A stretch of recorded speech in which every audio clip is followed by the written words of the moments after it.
Alors, chers amis, je ne sais pas si vous avez vu ces derniers temps, l'acteur-réalisateur Franck Gastambide a révélé donc dans Brut, le média, ou dans Combini, je ne sais plus, eh bien, il a révélé être atteint de dyspraxie. Comme moi. Mais la dyspraxie, qu'est-ce que c'est? C'est tout simplement un trouble moteur. Il faut que j'arrête de tourner comme ça donne mal à la tête. C'est tout simplement un trouble moteur qui fait que voilà, tu as du mal à avoir les gestes qui accompagnent la pensée. Alors comment expliquer ça? C'est ça, tu as du mal à contrôler, à assimiler tes gestes, tu mets du temps, tu as besoin de te concentrer pour le faire. C'est un trouble de l'apprentissage, donc tu as du mal à apprendre les gestes. Tu as du mal aussi donc à te repérer dans l'espace, ce qui est mon cas. Tu peux avoir aussi donc des problèmes d'élocution, ce qui est aussi mon cas. Tu peux être très très maladroit, ce qui est aussi mon cas. Et te cogner un petit peu partout. Effectivement, donc comme on est obligé de se concentrer sur chaque geste, on a souvent le cerveau un petit peu pris. Donc en général, les dyspraxiques sont des personnes très intelligentes. Et le fait qu'on ait le cerveau donc, qui est complètement pris donc, dans nos pensées, eh bien, aussi du fait de ce problème visio-spatial, eh bien, ça peut nous arriver, ça nous arrive même souvent, d'oublier quelque chose. Alors c'est vrai que, oui, on va vivre des moments assez durs, hein. Des fois on s'en veut d'avoir oublié, d'avoir mal fait quelque chose alors qu'on voulait absolument bien faire. Moi-même c'était mon cas, ça a souvent été mon cas. Mais on est souvent de bonne volonté et je pense que notre dyspraxie nous mène à devenir des gens, et ça c'est un gros avantage entre guillemets, ça nous mène à devenir empathiques. Ça m'a beaucoup aidé dans mon cercle social parce que du fait que je sois empathique, les gens sont pour la plupart gentils avec moi. Bon, bien sûr, il y a des exceptions, mais en général, les gens sont plutôt gentils avec moi. Mais le message que je veux faire passer, c'est tout simplement que la dyspraxie, c'est très dur, voilà. C'est dur à vivre au quotidien, mais ce n'est pas une fatalité.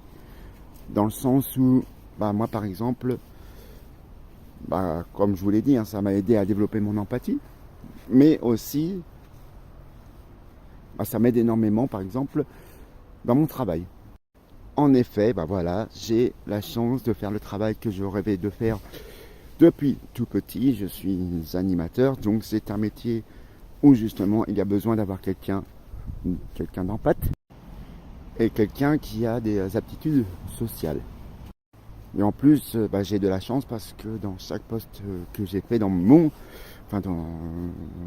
métier, dans l'entreprise où je suis maintenant, mes collègues sont très très compréhensibles par rapport à ça et me laissent le temps et me mettent justement bien à l'aise pour que je puisse faire au mieux mon travail tout en étant tout simplement donc pas pénalisé par ma dyspraxie. Comme vous l'avez vu aussi sur la chaîne TikTok, je suis aussi un musicien. Voilà, je fais de l'accordéon. Voilà, c'est quelque chose donc, qui demande une certaine maîtrise au niveau des gestes. Il faut savoir qu'en général, donc, les gens atteints de troubles 10 peuvent aussi avoir une fibre artistique très développée. Tout simplement parce que déjà, souvent on les pousse aussi à faire des choses comme ça pour pouvoir maîtriser leurs gestes. Moi personnellement, on m'a poussé à le faire parce que j'étais un passionné de musique. Et aussi, j'estime que tout simplement, la dyspraxie, ça aide beaucoup à développer son intuition, sa sensibilité artistique. Alors chers amis, il faut pas croire, hein, moi aussi j'ai eu droit au fait qu'on me dise, bah voilà, ah là là, t'es pas motivé, t'es machin, ça c'était dans mes anciens métiers. Moi aussi, hein, j'ai eu le droit à t'es lent, ah tu fais que des bêtises, machin, machin.